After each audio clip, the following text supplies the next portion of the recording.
The wind had a bite that night. Not the kind that merely nipped at exposed skin, but the kind that slid between the seams of your coat and stayed there, reminding you that nature didn't care who you were or what you'd been through. Daniel Reed stood on the porch of his cabin, boots heavy with snow, a thermos of lukewarm coffee in one hand, binoculars hanging around his neck. The trees were still, the air thick. He'd spent years reading landscapes like people read expressions, and something tonight felt off.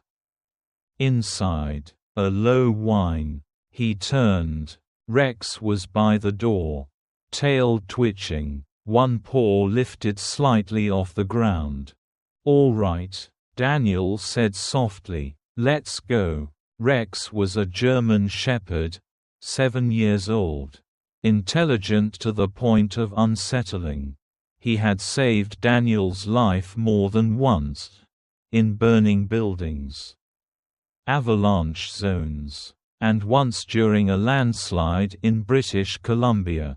His left hind leg still bore a scar from the last deployment, a clean, straight line where a steel rod now lived. Daniel's scars weren't as visible. PTSD was a strange beast. It came in waves. Some days it was silence. Other days it was noise, memories, triggers, flashes. The war zones had long faded, but the echoes never did. He didn't talk to many people anymore, but he talked to Rex. And Rex never looked away. They walked the perimeter in silence, boots and paws crunching snow. Daniel scanned the tree line with a practiced eye while Rex moved just ahead. Nose low, ears alert. It was supposed to be just another check. But halfway through the loop, Rex froze, tail stiff, head up. Daniel tensed. The dog moved to the edge of a thicket and sniffed hard. Then growled, low, almost uncertain. Daniel knelt beside him. The snow was disturbed here. Patches of it had been kicked aside in long, shallow streaks. Not deer, not elk. The prints were wrong. Too heavy, too padded, and spaced too far apart. Rex growled again. Daniel scanned the area and found what he feared, a large paw print near the edge of the trees. Clean, unmistakable. A wolf. Maybe two. He felt his breath catch. Wolves hadn't been seen in this region in over a decade. Not since the government ended a failed reintroduction effort. A few scattered sightings had popped up years ago, but none confirmed. This wasn't a rumor. It was a presence. And that changed everything. Back at the cabin, Daniel took down the old laminated map pinned beside the wood stove.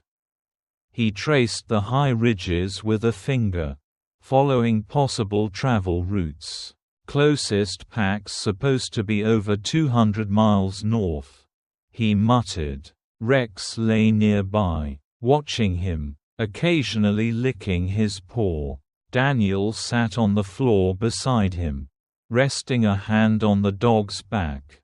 "You smell before I did." "Huh?" Rex leaned into the touch. Daniel's brow furrowed. "One wolf I can believe. But two, this far down, middle of a harsh winter?" He paused. "What are they running from?"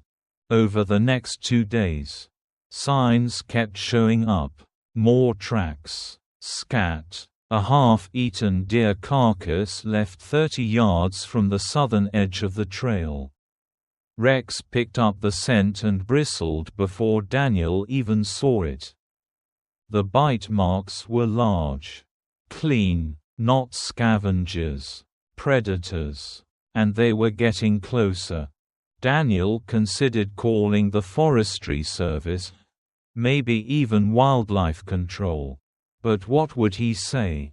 There are wolves here. I have a feeling they're not just passing through. He'd need more than a feeling. On the third night, the storm came in. Heavy snow, dense fog. Daniel pulled the generator into standby and gathered extra firewood. He and Rex stayed in the cabin, hunkered down. But at 2:26 a.m., Rex stirred. Not from a dream, not restlessness, awareness. Daniel sat up in bed, listening. Then he heard it too. A distant howl, long, low, and answered. Two distinct calls. Close, closer than they should have been. He grabbed his coat, boots, rifle, and flashlight. Rex was already by the door. Daniel opened it slowly. The snow had stopped. The wind was dead. And the forest was silent. Too silent. They moved to the porch. Rex stood at the edge, nose in the air. Then suddenly, he barked, a short, loud alert. Daniel swung the flashlight toward the woods. Eyes. 4 of them, reflecting amber in the beam. 2 large shapes, watching from the trees, not moving, not blinking. Daniel raised the rifle slowly, but didn't aim. Rex stood firm, no tail wagging, no whimpering, just readiness. Daniel took a breath. Then the wolves turned and disappeared into the woods. Not spooked, not scared, like they'd seen what they came to see, and decided, for now, not to act. Inside, Daniel stared at the wood stove flames. They weren't hungry, he murmured. They weren't hunting. Rex lay beside him, silent. They were scouting. Daniel glanced at the map again. At the ridges, the valleys, the migration lines. Wolves only moved like that when something pushed them. He looked at Rex. I think we're not the only ones trying to recover from something. Rex's eyes met his. Steady, calm, like always. By morning, Daniel started keeping a new journal. Not for himself, not for the mission reports he used to file, but for the wolves. He marked tracks, temperature, movement, behavior. He wasn't afraid, not exactly, but he understood predators. And he understood pain. If these wolves were running, then something worse might be coming behind them. And in these mountains, in the snowbound quiet, it was often the things you couldn't see that posed the greatest threat. The snow had started falling early.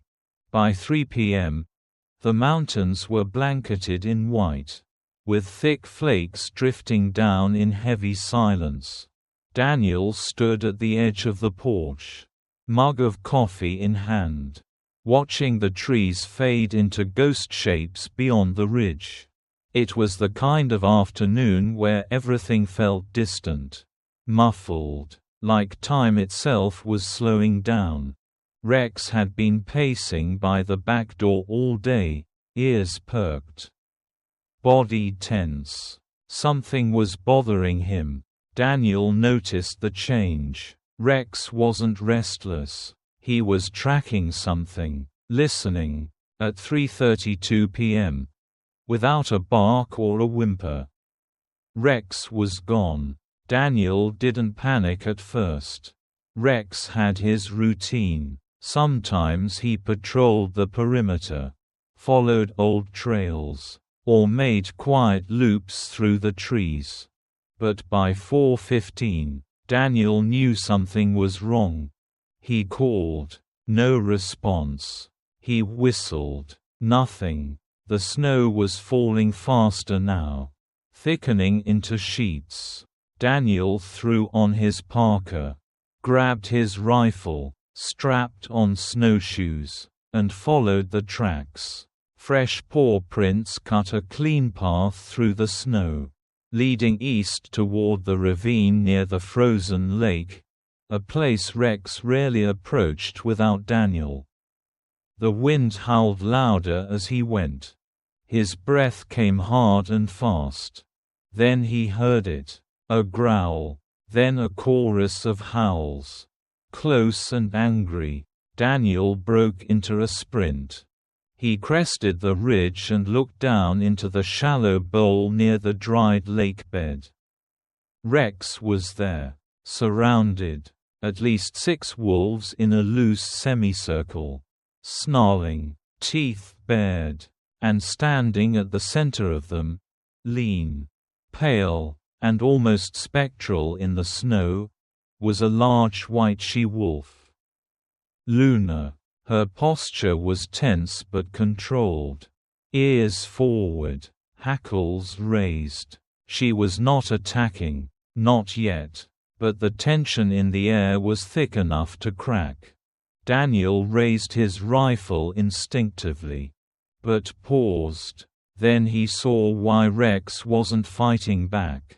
Beneath him, barely visible in the snow, was a small, injured wolf pup, whimpering, paw twisted unnaturally, flank covered in blood. And Rex. Rex was shielding it, tail low, body crouched, bleeding from a gash in his shoulder. He wasn't trying to run. He wasn't trying to bite. He was protecting. Daniel's heart pounded. "Rex!"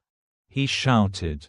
The dog didn't flinch, didn't look back. His eyes stayed on Luna. The white wolf growled low. Another male took a step forward. Rex barked sharply, once, loud and commanding. A challenge, or a plea. Daniel raised the rifle, aimed up, and fired. Crack! The sound echoed through the forest like thunder. The wolves scattered in seconds. Startled by the sound, Luna didn't bolt. She stood her ground for a heartbeat longer, staring at Daniel. Her eyes were golden and unreadable. Then, without a sound, she turned and disappeared into the trees with her pack. Daniel slid down the slope, nearly dropping the rifle as he reached Rex. "God, Rex, hold on." The dog was shaking, blood matting the side of his coat. But his eyes were alert, still protecting the pup. Daniel knelt, hands moving quickly, checking for broken bones. Rex whined softly but didn't move from the pup's side. The little wolf was barely conscious, probably no more than a few months old. Starving, hurt. Daniel looked at both of them, swallowed hard, and made a decision. He scooped the pup into his coat. Then he lifted Rex, who whimpered but didn't resist, and carried him in his arms. The snow fell harder now. But Daniel didn't stop. He moved, one step at a time. Back to the cabin, back to safety. It took nearly an hour. By the time Daniel got inside, his arms were numb, his clothes soaked, and his chest burning with cold. He set the pup down on a folded towel by the fire. Then laid Rex on a blanket near the stove. Blood seeped through the fabric. Daniel worked fast, adrenaline overriding fatigue. He cleaned the wounds, gave Rex an antibiotic injection, bandaged the deep gash along his ribs. It wasn't fatal, but it was deep, too deep for comfort. Rex lay still but alert, his eyes never leaving the pup. Daniel looked between them, then whispered, "You knew." Didn't you?" Rex blinked. Daniel touched his shoulder gently. "You weren't chasing wolves. You were answering them." He turned to the pup, who now whimpered softly in sleep. It was tiny, malnourished, no collar, no tags, but clearly wild, clearly one of them. Daniel sat back against the wall, his breath heavy. Outside, the snow buried the trail. Inside, two species lay side by side, united by instinct and pain. He whispered, "What the hell's happening in these woods?" That night, Daniel didn't sleep. He stayed beside Rex, hand on his fur. He felt the tremors as his companion slipped in and out of fever. He fed the pup warm goat's milk through a syringe. And he thought, not about danger, or predators, or territory. He thought about choice. Rex had faced 6 wolves, had been injured, and still chose to protect a vulnerable pup, a member of a species that had nearly killed him. That meant something. Not just survival. Not just training. Compassion. Even among predators. By morning, the snow had slowed. The pup stirred, tried to stand, collapsed again. Rex lifted his head, eyes soft, and licked the pup's ear once. Then rested again. Daniel sat at the window, rifle leaning against the wall. He scanned the tree line for signs of Luna or the others. None came, but he knew they were out there, watching, waiting, and wondering why one of their own had not returned. Daniel's eyes narrowed. This wasn't just migration. This wasn't random. Something had driven these wolves south. Something had fractured the pack. And in the center of it all was this tiny, broken pup, and the dog who had chosen to save it. Daniel stood, poured a cup of coffee, and returned to the fire. He looked down at Rex. "You've still got work left in you, don't you?" Rex didn't move, but Daniel swore he saw a flicker in the dog's eyes, as if to say, "Always." The snow had stopped, but the cold remained sharp. A blanket of white covered everything, undisturbed except for the single trail of footprints leading from the cabin to the narrow service road. Daniel stood on the porch, holding a steaming thermos of coffee and watching the forest in silence. Behind him, Rex lay on a bed of folded blankets, his wounds cleaned but still raw, his breathing shallow but steady. The wolf pup was gone. Taken. Daniel had checked that morning, retracing the trail back to the dried lake bed. He'd found faint paw prints circling the site, larger ones, deeper set. The same wolves from the night before had come back. No struggle, no blood, just snow disturbed around the pup's imprint, as if it had been gently lifted and carried away. And Rex hadn't barked, hadn't stirred. He just watched the trees, as if he knew, as if he'd expected it. Emily Kessler arrived just after noon, pulling up in a muddy white Subaru with cracked fenders and a rear bumper sticker that read, "I brake for wildlife." She was young, maybe late 20s, with sharp blue eyes and wind-chapped cheeks. She wore a padded coat, 2 scarves, and jeans still flecked with hay from her barn rounds that morning. Daniel met her at the door, rifle slung across his back. "You really live out here?" she asked, stepping over a snowdrift. "I try to," Daniel replied. Inside, she dropped to her knees beside Rex without a word. Unpacking her satchel, Rex lifted his head weakly, sniffed her hand, and gave the tiniest wag of his tail. "That's a good boy," she said gently, running her fingers through his fur with practiced care. Daniel hovered nearby. "Thank you for coming. I wasn't sure anyone would make the drive." Emily smiled faintly. "Well, word spreads when the guy up in the mountains calls the station and says, 'My dog just saved a wolf pup from a pack.'" Daniel scratched the back of his neck. "It sounds worse when you say it out loud." "No, it sounds impossible," she corrected. "But you're Rex. He doesn't look like a dog that fought. He looks like a dog that let himself get hurt." She traced the wound along his ribs. Then another near his shoulder. "These are restraint injuries," she said.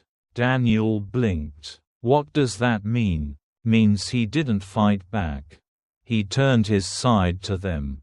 Let them strike shallow, non-lethal zones. Defensively submissive, not aggressive." Daniel looked at Rex. The dog stared back at him.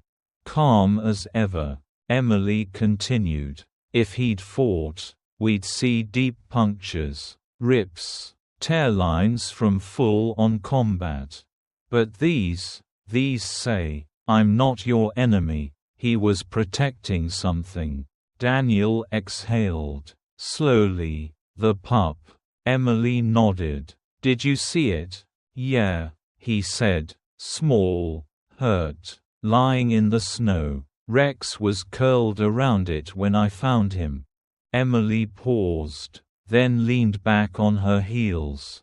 "And now it's gone?" Daniel nodded. "Taken by the pack sometime during the night. They didn't hurt it, just retrieved it." Emily glanced at the window.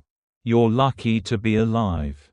Daniel followed her gaze. "So's he." Over mugs of coffee at the kitchen table, Daniel told her everything. The patrol, the tracks, the ambush, the white she-wolf that didn't attack, the gunshot to the sky, and how Rex stood his ground without lifting his teeth once. Emily listened, arms folded, expression unreadable. When he finished, she leaned forward. "Have you ever heard of a wolf named Luna?" Daniel furrowed his brow. "No. She's a legend in the lower wildlife circles. Not officially tracked, but several sightings over the past few years, always in regions where she shouldn't be. Migrates alone or leads rogue groups. White fur, amber eyes. Just like you said. What makes her special?" Emily sipped her coffee. "She doesn't kill livestock." Daniel blinked. "That's not normal." "No, it's not," Emily agreed. "She's been spotted defending her territory from humans. Specifically, from poachers. There was a report last year. 2 illegal hunters in the Klamath region tried to trap a deer near protected trails. They were found later with torn gear and scratches. No bites, no dead deer, just shaken up. They described a pale wolf that didn't run from gunfire." Daniel leaned forward. "You think that was her?" Emily nodded. "Matches everything. Her behavior is unlike any alpha we've seen. She avoids conflict unless someone crosses a line. And somehow, she knows what the line is." Daniel looked down at Rex. "Sounds familiar." Emily smiled. "That's why I said yes to the drive." She tapped her finger lightly on the table. "There's something happening out there. Daniel. Wolves behaving in ways we don't understand. Defending humans. raising pups in silence, avoiding kill zones. She leaned in. And now your dog, your rescuer, just put his life on the line to save one of their pups. And they didn't kill him for it. They spared him. That means something. Daniel sat back, heart still heavy. But what? Emily stood and walked to the window. You said the pup was injured. Right, maybe it got separated. Maybe Luna sent her pack to retrieve it. But your dog found it first. And instead of stealing it, he protected it. She turned back toward him. And that told them all they needed to know. Later that evening, after Emily left, Daniel sat by the fire. Rex sleeping beside him. He held his mother's old leather journal in one hand. He'd found it earlier that year. Filled with notes about animal behavior. Borderlines between instinct and emotion. He added a new page. December 14, Behavior Log. Rex. Passive defense in multi-wolf confrontation. No aggression displayed. Protected wolf pup at physical cost. No retaliation from wolves. Pack recovered pup without further conflict. He stopped, pen hovering above the paper. Then wrote, "There is more to this story." He closed the journal. Outside, the trees were still, but something in the air had shifted. Not tension, not fear, something else. Trust. And somewhere in the woods, a white alpha watched from the shadows. Waiting, not to attack, but to see what Daniel would do next. The snow had softened with the sun. It still blanketed the ground. But the bitter edges had dulled. Days passed quietly. Daniel spent most of them tending to Rex. Cleaning his wounds. Coaxing him to eat. Sitting beside him through long hours of sleep. Each day, Rex grew stronger. Lifting his head.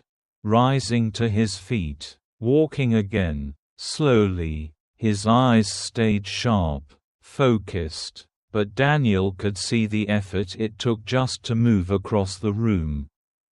He also saw the way Rex looked out the window now. Toward the trees. Toward something he wasn't done with. The choice had been gnawing at Daniel for days. He wasn't a man prone to spiritual thinking. The world, in his experience, was shaped by duty. By instinct. By the hard line between danger and safety. Wolves didn't forgive. Packs didn't negotiate. But this wasn't just about animals. This was about a message. And it had started with Rex. With his refusal to fight. With the way the wolves hadn't killed him. With the way Luna, the white alpha, had looked at him. And so, Daniel made a decision. He packed raw meat into a canvas sack. Layered it with snow. And trekked back to the place where it all happened, the dried lake bed near the ridge. Where Rex had bled into the snow for a wolf pup. He didn't bring a rifle. Just a walking stick. And his breath. And his memory. When he reached the clearing. He stood for a moment. Listening to the stillness. Then he placed the meat on a flat rock. He backed away 15 paces. Set down the sack. And whispered, "For the pup." He waited a few minutes. No sound. No movement. Then he turned and walked home. He did the same the next day. And again the day after. Each time, the meat was gone the next morning. No prints. No howls. Just absence. Until the fourth night. The air was sharp but quiet. And the moon hung low behind the trees. Casting long, bluish shadows. Daniel sat on the porch wrapped in an old military parka, thermos in hand. Fire dying inside the cabin. Rex slept beside the door. Still recovering. Still quiet. Then, as the wind stilled, Daniel saw her. At first, just a pale blur between the trees. Then a silhouette, deliberate, unhurried, alone. Luna. She stepped into the moonlight near the edge of the clearing where the food had always been left. Her white fur glowed like snow. Her posture relaxed but upright. Cautious but not tense. Daniel didn't move. He just watched. Her gaze met his from across the distance, 30, maybe 40 feet. She didn't growl. She didn't bare her teeth. She just stood there, watching. Daniel's breath caught. The light touched her face just enough for him to see it. A faint scar along her left shoulder. Cutting through the fur, old and healed. It stopped him cold. He knew that scar. It had a story. A memory buried so deep he hadn't thought of it in years. 5 winters ago. Same mountains. Different cabin. Temporary shelter while on call with the Forest Service. There had been a storm. Ice and sleet and falling trees. Reports of hunters gone missing. Daniel had been part of the search crew. One evening, alone near the southern ridge, he'd found a trap, and inside it, a young white wolf. Her leg caught in the iron teeth.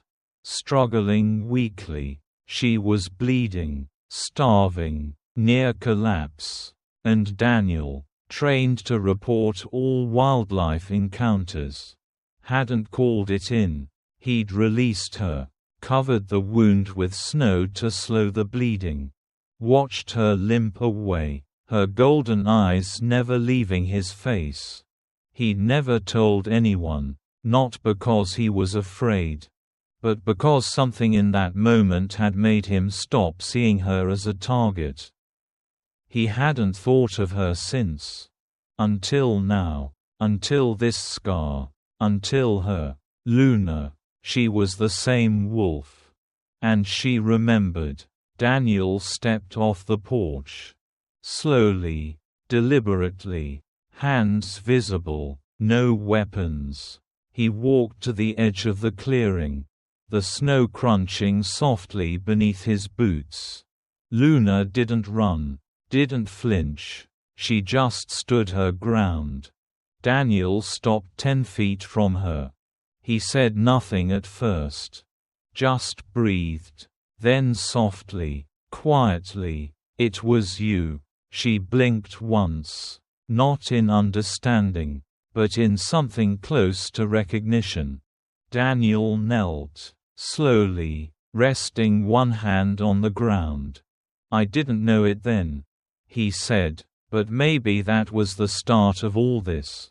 Luna's ears flicked. She took one step forward. Then paused. That was all. Then she turned. And vanished into the trees. Not in fear, but like someone leaving after a conversation had been finished. Back at the cabin, Daniel sat beside Rex near the fire. The dog stirred, lifted his head weakly. Daniel smiled. "She came tonight." Rex blinked slowly.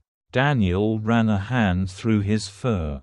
"I think she forgave me." A long silence. Then Daniel added, "And I think we're just getting started." He looked out the window again, where the shadows of the trees swayed gently in the wind. And for the first time in years, he didn't feel alone out there. He felt watched, but not hunted. He felt a presence that once ran from traps and men with guns, now standing at the edge of his world. Waiting, not for vengeance, but for something better, something more fragile, and far more rare: peace. The snow melted slowly that year. By mid-March, the last patches clung stubbornly to the shaded edges of the forest. But the meadows were already waking. Soft shoots of green broke through soil long buried. And the river finally began to hum again beneath the thaw. For the first time in a long while, Daniel Reed breathed without tension in his chest. Spring had arrived. Rex ran again. Not just a limp or a shuffle. He ran full stride across the grass behind the cabin. Tail high, tongue out, body strong and restored. The scars were there. Of course. They always would be. But so was his joy. Daniel watched him from the porch. Arms folded over his chest. Coffee cooling in his hand. The old soldier's posture remained. Alert. Quiet. Shoulders always half-braced. But something in his face had softened. A line of grief that had lived between his eyes was finally gone. He turned and looked behind him. The sanctuary was coming together. A modest wooden sign staked at the edge of the trail read, "Aspen Hollow Wildlife Refuge. No hunting, no trapping, no harm." It wasn't grand. No fences, no tour guides, no flashing lights or tickets. Just a marked line in the woods. A promise. And, slowly, people came. Not in crowds. Just a few hikers, schoolteachers, and families from the nearby valley town. They walked the marked paths Daniel had cleared. They visited the cabin for the weekly open sessions. And they listened. Daniel spoke about wolves, about their patterns, their fears, their importance to the ecosystem.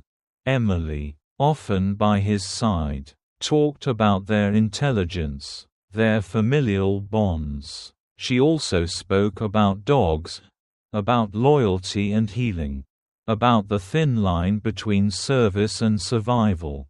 And Rex, he never barked, never postured. He simply sat at Daniel's side during each talk, steady and noble, as if he understood he was both subject and symbol. Children were drawn to him. Adults asked for stories. Daniel never told them the full tale. But when someone asked why the refuge had begun, he'd always look at Rex and say, "Because he reminded me what it means to protect something, even when it hurts." Emily moved closer to the ridge in April, rented a cabin of her own and began working part-time with local conservation groups. Her laughter filled the woods in a way Daniel hadn't expected to miss until it became a part of his everyday. Some evenings, the three of them would sit by the firepit. No drama, just warmth. It was, Daniel often thought, a life that didn't need fixing. Only living. One night, just as the stars blinked into the darkening sky and the firewood crackled low in the pit, Daniel noticed Rex shift. He lifted his head from the porch floor. Stood. Ears forward. Not alarmed. Not stiff. Just alert. Daniel followed his gaze. At the tree line, where the sanctuary met the wild, shadows moved, then emerged. Luna, the white alpha, stepped into the clearing like she had every right to be there. And she did.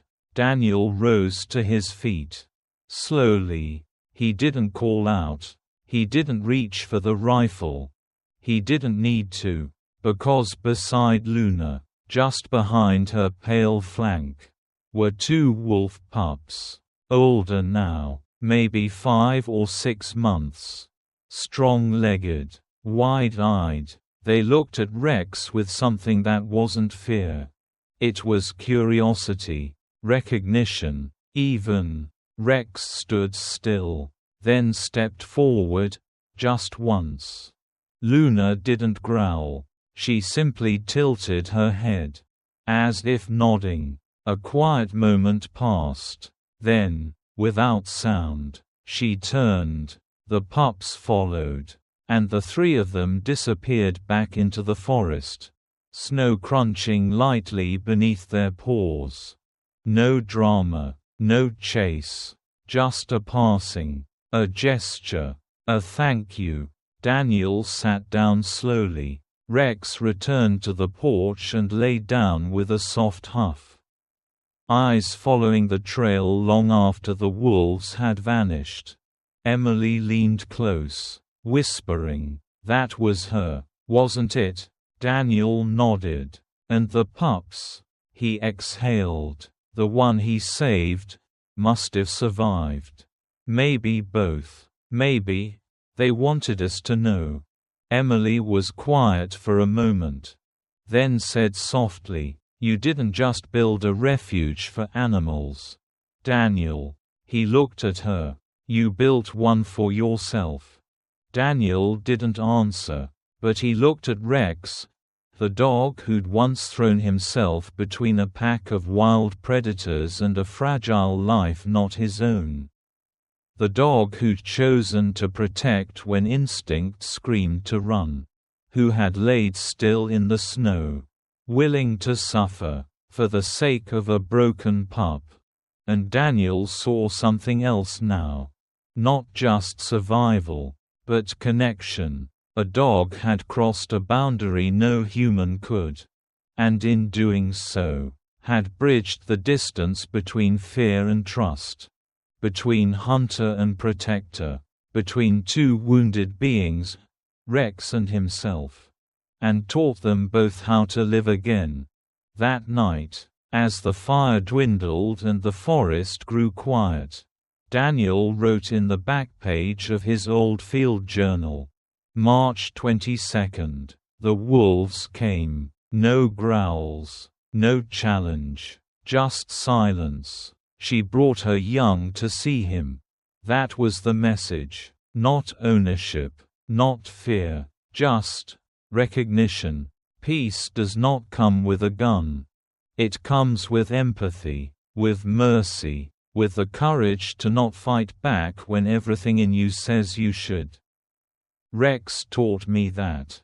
And in doing so, he saved me. He closed the journal. Outside, the wind rustled softly through the trees.